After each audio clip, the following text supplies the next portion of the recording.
Hello friends, welcome to my channel. আমি শর্মিষ্ঠা হাজির হয়ে গেছি আজ আবার একটি মিষ্টি ব্লগ নিয়ে। কিন্তু ব্লগ শুরু করার আগে কেমন আছেন? আশা করি ভালোই আছেন।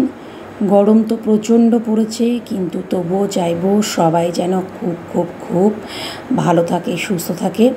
তো এই গরমের মধ্যেই আমি আর নীলবাবু রেডি হচ্ছি, আবার কিন্তু ব্যাগ গোছানোর পালা। তো এখন প্রশ্ন যে ব্যাগ গুছিয়ে চললাম কোথায়, তো সেটা জানতে গেলে কিন্তু অবশ্যই ব্লগের শেষ পর্যন্ত দেখতে হবে। তো চলুন চটপট ব্যাগটাকে গুছিয়ে নিই। তো ব্যাগ তো গোছানো কমপ্লিট, আমি আর নীলবাবু রেডি, টোটো করে চললাম। প্রচণ্ড গরম, তবুও যেতে তো হবেই।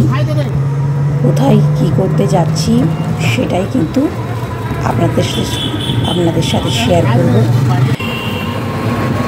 যেতে যেতে রাস্তার পাশে দেখুন, দেখিয়ে দিচ্ছি, এখানে মেলা বসেছে, সাঁইথিয়া শহরের সুভাষ মেলা। তো সেখানে তো অন্য একদিন আসতে হবেই।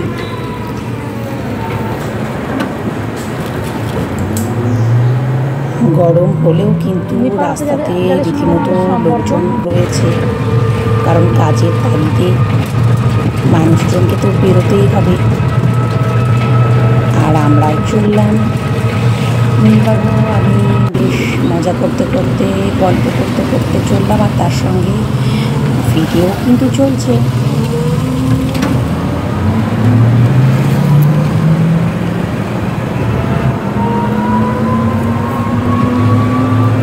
প্রচুর গাছপালা একটু দেখিয়ে দিচ্ছি।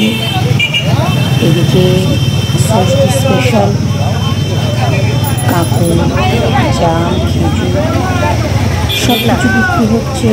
তার সঙ্গে রয়েছে ভ্যারাইটিস আম। তো এটা একটা সবজি বাজার, এখানকার একটু ছবি দেখিয়ে দিলাম।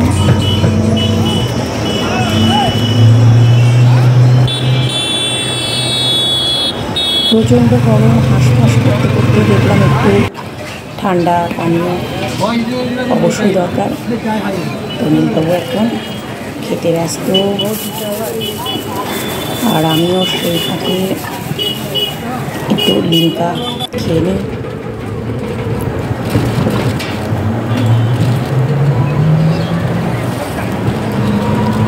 গরম থেকে বাঁচবার জন্য যতটা পেরেছি নিজেকে তো প্রোটেকশন দিয়েছি, কিন্তু তাতে আর কিছুই হচ্ছে না। গরম তো প্রচণ্ড রয়েছে। প্রায় কাছাকাছি চলে এসেছি, যেখানে যাচ্ছি সেই নির্দিষ্ট স্থানে কিন্তু আমরা চলে এসেছি। আর জাস্ট অল্প খানিক্ষণ গেলেই পৌঁছে যাবে। চলে এসেছি বাপের বাড়ি। এটা হচ্ছে বাপের বাড়ির সামনে ষষ্ঠীতলা, এখানে ষষ্ঠী পুজো হবে। তো বাপের বাড়ি চলে এসেছি ষষ্ঠী করতে। এটাই ছিল ব্লগের বিষয়বস্তু। পরবর্তী এপিসোড নিয়ে বাকিগুলো দেখাবো। কেমন লাগলো জানাবেন। ধন্যবাদ।